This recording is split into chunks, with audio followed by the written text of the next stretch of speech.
الحمد لله نحمده ونستعينه ونستغفره ونؤمن به ونتوكل عليه ونعوذ بالله من شرور أنفسنا ومن سيئات أعمالنا من يهده الله فلا مضل له ومن يضلله فلا هادي له ونشهد أن لا إله إلا الله وحده لا شريك له ونشهد أن سيدنا ومولانا محمدا عبده ورسوله أما بعد فأعوذ بالله من الشيطان الرجيم بسم الله الرحمن الرحيم يا أيها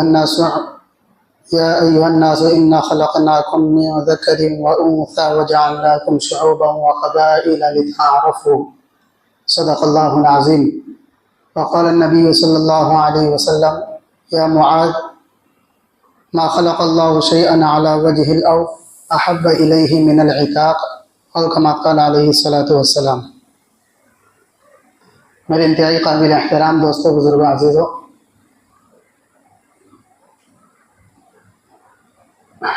آج کی اس مجلس میں دو باتیں آپ حضرات کے سامنے عرض کرنی ہیں. پہلی بات تو یہ ہے کہ اسلام میں غلامی کا کیا تصور ہے، اور کیا اسلام نے انسان کو غلام بنایا یا پھر اسلام نے انسان کو آزاد کرایا. اس تعلق سے سوال بھی ذہن میں آتا کہ غلام اور باندی کا جو سسٹم تھا اسلام کے اندر، وہ کیا اسلام کے اندر تھا یا اور بھی مذاہب کے اندر تھا، اور اسلام نے یہ کیوں اختیار کیا، اس کا تھوڑا سا خلاصہ آپ حضرات کے سامنے عرض کرنی ہے. اور دوسری بات یہ ہے کہ جیسا کہ 15 اگست ہے اور 26 جنوری ہے، اس دن ترنگے کو اور جھنڈے کو سلامتی دی جاتی تھی، اور ملک کے آزاد کرانے میں بہت سارے لوگوں کا کردار رہا ہے اور بہت سارے لوگوں کی قربانیاں لگی ہیں.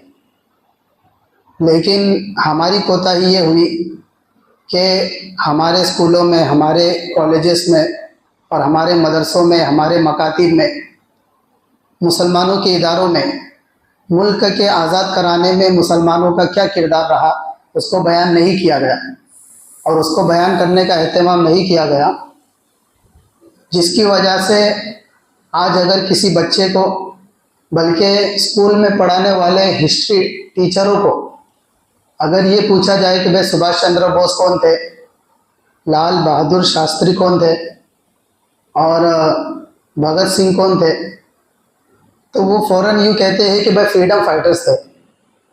اور انہی ٹیچروں سے، پڑھانے والوں سے اگر پوچھا جائے کہ بھائی حسین احمد مدنی کون تھے، اور حاجی امداد اللہ مہاجر مکی کون تھے، اور منیر عباس علی کون تھے، عثمان علی کون تھے، ان کے بارے میں پوچھا جاتا ہے تو وہ یہ سمجھتے ہیں کہ بھئی یہ کون سی دنیا کے لوگ ہیں. حالانکہ ملک کی آزادی میں مسلمانوں کا بہت بڑا کردار رہا ہے. تو یہ دو باتیں آپ حضرات کے سامنے آج عرض کرنی ہے. تو پہلی بات یہ ہے کہ مجموعی طور سے اللہ تبارک و تعالیٰ نے اس دنیا کے اندر 3 طرح کی مخلوقات پیدا کی ہے مجموعی طور سے. پہلی مخلوق جمادات ہے، دوسرے نباتات ہے، اور تیسرے حیوانات ہے. جمادات سے مراد وہ مخلوق اور وہ چیز ہے کہ جن کے اندر بڑھوتری کی صلاحیت نہیں رہتی، اور ایک جگہ سے دوسری طرف منتقل ہونے کی صلاحیت بھی ان کے اندر نہیں ہے. جمادات جن کو کہتے ہیں، مثال کے طور پہ پتھر ہے، لوہا ہے، زمین ہے، ان کے اندر بڑھوتری کی صلاحیت نہیں ہے، بڑھنے کی صلاحیت، نمو کی صلاحیت نہیں ہے ان کے اندر، اور طاقت بھی نہیں ہے ایک جگہ سے دوسری جگہ منتقل ہونے کی. تو پتھر کو ایک جگہ تم رکھ دو تو کئی سالوں تک کیا ہے، وہیں پر رکھا رہے گا اگر اس کو ہٹایا نہ جائے. اور جتنا پتھر رکھے تھے کئی سالوں کے بعد بھی اتنا کا اتنا ہی رہے گا، بڑھے گا بھی نہیں اور کم بھی نہیں ہوگا. تو نہ بڑھنے کی صلاحیت نہ گھٹنے کی صلاحیت. تو ایک مخلوق اللہ نے جمادات بنائی. دوسری مخلوق ہے نباتات، جن کے اندر بڑھوتری کی صلاحیت تو ہے، نمو کی صلاحیت، لیکن ان کے اندر منتقل ہونے کی، نقل و حرکت کی، اور اپنے اندر ایک جگہ سے دوسری جگہ جانے کی صلاحیت بظاہر نہیں ہے. جیسے درخت ہے اور پودے ہیں، ان کے اندر بڑھوتری کی صلاحیت تو ہے، نمو، یعنی ایک پودا اپنی جگہ پر رہ کر کے بڑا تو ہو سکتا لیکن اپنی جگہ تبدیل نہیں کر سکتا، جن کو نباتات کہتے ہیں۔ اور تیسری مخلوق ہے حیوانات۔ حیوانات سے مراد وہ جاندار اور وہ مخلوق ہے جن کے اندر نقل و حرکت کی بھی صلاحیت ہے، بڑھنے کی بھی صلاحیت ہے، بلکہ ان مخلوق کے اندر اللہ تبارک و تعالیٰ نے احساس ہونے کی صلاحیت، کسی چیز کے احساس ہونے کی، اور عقل اور شعور بھی اللہ تبارک و تعالیٰ نے ان مخلوق کے اندر رکھا ہے۔ بظاہر یہ بات بالکل واضح ہوتی ہے کہ بھئی یہ جو نباتات اور جمادات ہے ان کو اللہ تبارک و تعالیٰ نے تیسری مخلوق حیوانات کے لیے اور حیوانات کی خدمت کے لیے پیدا کیا۔ نباتات کو اور جمادات کو حیوانات کی خدمت کے لیے اللہ تبارک و تعالیٰ نے پیدا کیا ہے، یہ بات بالکل واضح سمجھ میں آتی ہے۔ اور حیوانات میں بہت ساری مخلوق ہے، سب سے عظیم اور سب سے افضل اور سب سے اشرف المخلوقات اللہ تبارک و تعالیٰ نے انسان کو بنایا، اور اسی انسان کے اندر جتنی عقل اور شعور ہے، اتنی عقل اور اتنا احساس اور اتنا شعور کسی مخلوق کے اندر، جاندار مخلوق کے اندر، انسان کے علاوہ کسی کے اندر نہیں ہے۔ اسی لیے تو یہ دیکھا جاتا ہے کہ بھائی ایک انسان ہے اور اس کے اندر اتنا عقل اور شعور ہے کہ وہ اپنے چھوٹے سے مخلوق، کوئی بھی مخلوق کو وہ اپنے تابع کر لیتا عقل اور شعور کی وجہ سے۔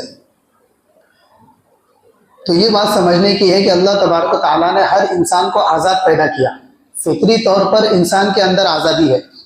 جیسی پیدا ہوتا کوئی بھی انسان تو وہ آزاد پیدا ہوتا ہے، اور غلامی یہ عارضی چیز ہے، جنگ ہو یا ظلم ہو، ستم ہو، یہ کیا جائے تو اس کے بعد غلام بنایا جاتا، ورنہ پیدائشی طور پر، فطری طور پر انسان آزاد پیدا ہوتا ہے۔ اور آزادی کا جو، غلامی کا جو تصور ہے وہ اسلام اور مسلمان مذہب میں نہیں ہے، بلکہ اگر غور کریں گے قرآن اور حدیث میں، سیرت میں، تو اسلام تو غلامیت کے سسٹم کو ختم کرنے کے لیے آیا۔ آپ صلی اللہ علیہ وسلم کے زمانے سے پہلے، بلکہ کئی سالوں پہلے، حضرت یعقوب علیہ السلام کے زمانے میں حضرت یوسف علیہ السلام کو جب کنویں میں ڈالا گیا تو ایک قوم آ کر کے ان کو گرفتار کر کے ان کو کیا بنایا تھا؟ غلام ہی تو بنایا تھا۔ کئی سالوں تک وہ غلامی والی زندگی انہوں نے گزاری۔ تو اس واقعے سے پتہ چل رہا ہے کہ غلامی وہ تو بہت زمانوں سے ہے۔ پھر اس کے بعد اسلام مذہب سے پہلے غلام بنانے کے کیا کیا طریقے تھے؟ جیسے اگر کوئی لاوارث بچہ یا کوئی لاوارث انسان مل جائے تو اس کو پکڑ کر کے غلام بنا لیا جاتا تھا، ایک طریقہ یہ تھا۔ ایک طریقہ کیا تھا؟ اسلام مذہب کے علاوہ کے مذہب میں یہ طریقے تھے۔ ایک طریقہ کہ اگر کوئی لاوارث بچہ مل جائے اور اس کا کوئی نہیں ہے تو اس کو پکڑ کر کے اس کو غلام بنا لیا جاتا تھا۔ اگر کسی سے کوئی گناہ ہو جائے، بڑا کرائم ہو جائے، تو اب اس کو سزا دینے کے لیے، سزا تو نہیں دی جاتی تھی، اس کو غلام بنا لیا جاتا تھا۔ یہ بھی ایک طریقہ تھا غلام بنانے کے۔ لیکن جیسے اسلام مذہب آیا تو اسلام مذہب نے آ کر کے یہ ساری غلامیت کے تصور کو ختم کیا۔ آپ صلی اللہ علیہ وسلم دنیا کے اندر تشریف لائے اور دیکھا کہ غلامیت کا سلسلہ ہر ایک کیا کر رہا؟ غلام بنا رہا۔ اور آپ صلی اللہ علیہ وسلم نے فوراً اس کو ختم نہیں کیا، فوراً ختم کرنا پاسبل نہیں تھا۔ کیوں؟ کیونکہ اس پہلے کے زمانے میں بڑے بڑے لوگ تھے، ان کے سارے کام، یعنی صبح اٹھنے سے لے کے رات کو سونے تک سارے کام غلام کرتے تھے۔ ان کا کھانا، ان کا دھونا، کپڑے وغیرہ سب غلام کرتے تھے۔ 100 200 غلام ایک ایک کے پاس رہتے ہیں۔ اگر فوراً اس سسٹم کو ختم کر دیے ہوتے اللہ کے نبی نے کہ بھائی جتنے غلام ہیں سب کو آزاد کر دو، آج سے غلامیت ختم، تو یہ جتنے لوگ ہیں مسلمان اور انسانوں کے لیے پریشانی ہو گئی ہوتی، کیونکہ کام کرنے کی عادت ہی نہیں، اور اچانک ختم ہو گیا تو اب کام کون کرے گا؟ تو اس لیے فوراً اللہ کے نبی نے ختم نہیں کیا، بلکہ دھیرے دھیرے ختم کیا۔ اب کیسے ختم کیا؟ سب سے پہلے تو حدیثوں میں فضیلت سنائی گئی کہ بھائی اس روئے زمین پر، جیسے میں نے حدیث پڑھی، اللہ کے نبی صلی اللہ علیہ وسلم حضرت معاذ سے فرما رہے کہ اے معاذ، غلاموں اور باندیوں کو آزاد کرنا یا کرانا اللہ کے نزدیک روئے زمین پر جتنی پسندیدہ چیزیں ہیں ان میں سب سے زیادہ محبوب ہے۔ یہ فضیلت سنائی گئی کہ بھائی غلام اور باندیوں کو آزاد کرنا اللہ تبارک و تعالیٰ کو سب سے زیادہ پسند ہے اس زمین کے اوپر۔ یہ فضیلت سنائی گئی۔ پھر یہ فضیلت سنانے کے بعد پھر کفاروں میں اگر کسی سے کوئی گناہ ہو جائے، کوئی غلط کام ہو جائے، اب کفارے میں کیا کرنے کا؟ تو شریعت کی تعلیم ہے کہ بھائی غلام آزاد کرو، فک رقبہ، قرآن میں جگہ جگہ ملے گا فک رقبہ، اور عمومی ترغیب بھی دی ہے بھائی غلام آزاد کرو، غلام آزاد کرو، اس طرح غلام کو کیا کیا؟ آزاد کیا گیا۔ اسلام انسان کو غلام بنانے کے لیے نہیں آیا، بلکہ غلاموں کو آزادی دلانے کے لیے آیا۔ حضرت آدم علیہ السلام کی جب پیدائش ہوئی، جن سے انسانوں کی یہ ساری نسلیں وجود میں آئی ہے، آزادی پیدا ہوئے تھے، اور آزادی ہر انسان کی فطری چیز ہے۔ میں نے کہا یہی وجہ ہے کہ غلاموں کو آزاد کرنے کی فضیلت بھی آئی، ترغیب بھی دیتا ہے قرآن، بلکہ بعض جرائم اور معاصی کا کفارہ اور معافی اس بات کو قرار دیا کہ بھائی تم کیا کرو؟ غلام آزاد کرو۔ جیسے پہلی مثال اس کی قرآن میں ہے قتل خطا، اگر کسی غلطی سے کسی کو قتل کر دیے، کسی نے کسی کو غلطی سے قتل کر دیے، تو اب دیت میں کیا کرنے کا؟ تو قرآن میں ہے ومن قتل مؤمنا خطأ فتحرير رقبة مؤمنہ، ایک مومن غلام کو کیا کرو؟ آزاد کرو، تو تمہارا کفارہ کیا ہو جائے گا؟ ادا ہو جائے گا۔ زہار کر لیا اگر کسی نے کہ بھائی اپنی بیوی کو اپنی ماں کے ساتھ تشبیہ دے دیا، کہ اب بیوی سے اگر کسی نے یہ جملہ کہا کہ بھائی تو میرے لیے میری ماں کی طرح ہے، جس طرح میری ماں مجھ پر حرام تو بھی مجھ پر حرام، تو شریعت میں اس کو زہار کہتے ہیں۔ اب اس کا حکم یہ ہے کہ بھائی اب وہ بیوی کے پاس نہیں جا سکتا، کب تک؟ جب تک کہ کیا ہے وہ غلام آزاد نہ کر لے۔ اور بھی ہے وہ غلام آزاد کرو یا پھر کھانا کھلاؤ، اور بھی وہ کفارے ہے، تو اس میں بھی کیا ہے؟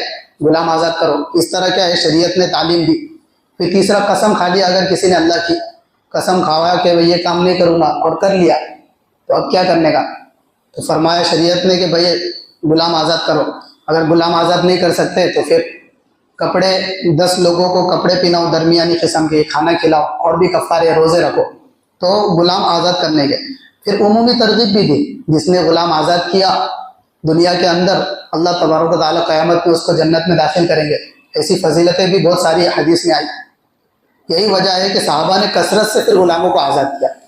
ایک کتاب ہے نواب صدیق حسن خان صاحب کی، النجم الوحاج، انہوں نے اس میں صحابہ کے آزاد کردہ غلاموں کی تعداد نقل کی، صحابہ نے کتنے غلاموں کو آزاد کیا۔ تو انہوں نے اس میں لکھا حضرت عباس رضی اللہ تعالیٰ عنہ نے 70 غلاموں کو آزاد کیا، حضرت عائشہ رضی اللہ عنہا نے 69 غلاموں کو آزاد کیا، حضرت عثمان نے 20 غلاموں کو آزاد کیا، حکیم بن حزام نے 100 غلاموں کو آزاد کیا، عبداللہ ابن عمر رضی اللہ تعالیٰ عنہ نے 1000 غلاموں کو آزاد کیا اپنی زندگی میں، حضرت ذوالقلع رضی اللہ تعالیٰ عنہ صحابی ہے، 8000 غلاموں کو آزاد کیا اپنی زندگی میں، 8000 غلاموں کو۔ عبد الرحمن ابن عوف مشہور ہے ان کا، تو انہوں نے 30,000 غلاموں کو آزاد کیا اپنی زندگی میں۔ تو یہ 7 صحابہ کا انہوں نے گنائے۔ اس کے اوپر علی میاں ندوی رحمۃ اللہ علیہ فرماتے ہیں کہ بھائی یہ جو 7 صحابہ کے گنائے بس اتنے نہیں ہے، اس کے علاوہ جو دوسرے صحابہ ہیں ان کی تعداد اگر شمار کی جائے تو کئی لاکھوں کروڑوں کیا انہوں نے غلاموں کو آزاد کیا۔ تو انہی 7 صحابہ نے، ان کی تعداد 259 39,000 اتنے غلاموں کو صرف ان 7 صحابہ نے کیا ہے؟ آزاد کیا ہے۔ تو اس طرح کیا ہے غلاموں کو، غلامیت کے سسٹم کو اسلام نے ختم کیا۔ تو یہ سوال ہی کیا ہے؟